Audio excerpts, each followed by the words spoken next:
And you're not even getting a lot of overspill because it's so controlled.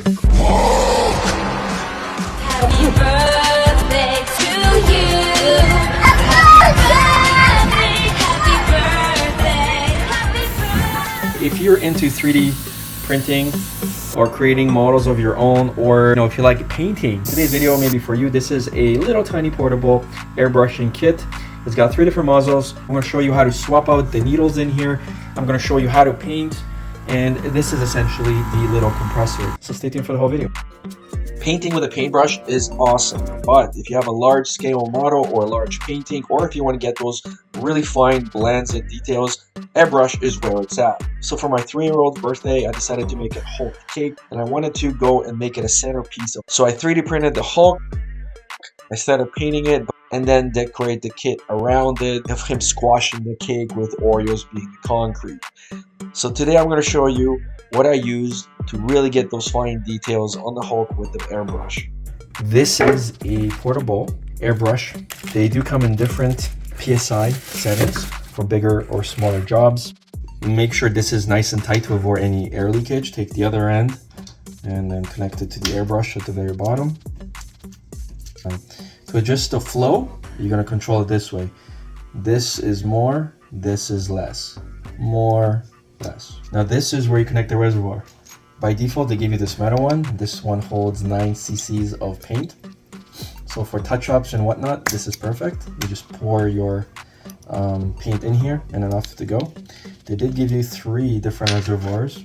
One's larger, but this one's plastic, but it really doesn't matter. The metal one is just easier to clean. And then again, there's a cap on here and you pour your paint. So I do like that they gave you 3, so you can really quickly just kind of swap in the colors on the go. You can also buy these separately as well if you need to on Amazon. All right, we are going to go and put our metal one. Now we're going to go and connect this to the standard power supply. You can connect this to a power station as well, just so you guys know. Pressing this will turn it on, and you can see how this is filling up with air. Now it's not actually blowing anything until you press this little nozzle. Feel that? So you can control how much you release. All the way down, releases it all. It's almost like driving a car with a clutch. So let's press. See? So you can see that I am actually... So this is how you're working the paint. They also gave you this. This is an oil and water separator. They gave you this. This is another needle. Gave you a little wrench, a dropper. This is your cleaning kit, right? So these are metal brushes. So this is how you would clean this, basically. In here, you would disassemble this.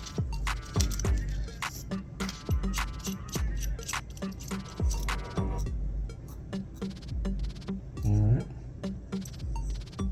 And then there's this fine needle in here, and then basically clean this. So this is a needle. You can swap this one for the 0.5 mil and 0.2 mil needles, along with these nozzles. 0.5, here's a 0.2. You can swap this one for those, but you are gonna basically remove all of this.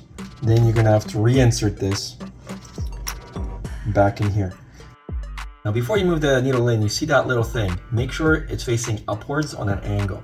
Then as you're pushing this in, you see it may not go in. So you can start by twisting this, positioning it downwards, and then that's gonna go in. Now you're gonna see it at the very top. That's when you want to turn this needle, because it needs to go up. You see how that snapped up? Now when you push this part, you can screw in. And you want to go screwing past the thread. You see how it's going inside? If it ends up flush with this, you did this incorrectly. So now you tighten it all the way up. Now you can slide this over, and then you tighten this part up. That's basically how to swap it. Alright, so we're going to go and just do a quick paint. Just show you how paint works. So we're going to have a little water. I'll put some paint in there. So again, now we're going to press the nozzle. There it goes, and you can see the line? Now I'm going to change this all the way counterclockwise till I can't go anymore, and now we're gonna press this again. There's barely any coming out. There we go. So you can go a little finer. Now if I release this all the way out, you see that? Again, just a little thicker and more paint coming out. So now, I want to paint. It's quite easy to get in little spots.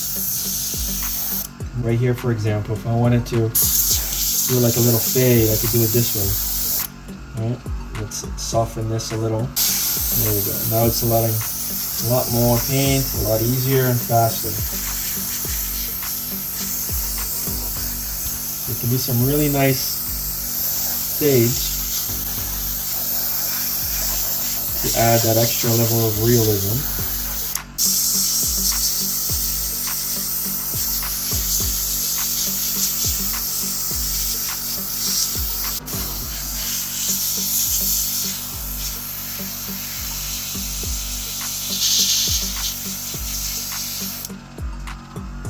So if you want most paint to come out, make sure that this is all the way clockwise and you are on the green setting. And then this is the fastest flow rate without switching the brush. You can see how fast the paint is applied.